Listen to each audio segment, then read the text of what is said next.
kuca Ateş kumut aksu Altay Korlada kuca Ana yurtum sen bu dünyadaki en güzel makan Koya patmaz bu yaşta çeksiz Mihirge tuğan Aynı saktin bu akıldı gülistan harman Yana menge davam kıylak üzülüp kalma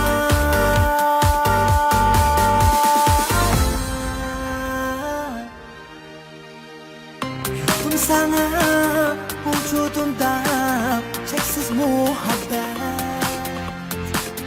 Fahrleniş, asrab suyuş, davam ta abad Dua kılar, acır kılar, döküp dermikler Ana yurtum, istersen kınlar, usulmaz hakikat Yusuf Mahmud, Ferzenti Fahrim Mekken yadında Allah badur, Mektefrim Allah Ötken koynumda Sen şahit etmişken o emesiz bir eksik O kısmında vakti suymaklık imez çeksiz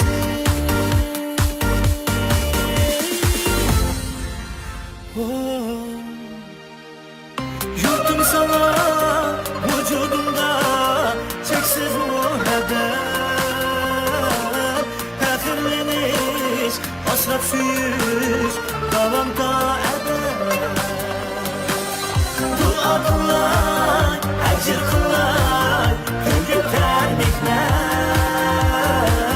Ana yurtum, üstler zempin ben, usulmaz hakikat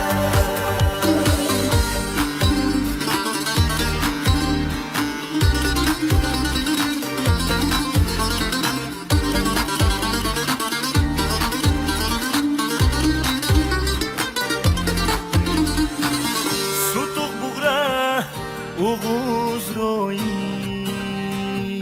Sınsun kim bizge Ümmeti şeç Ümmü xeyret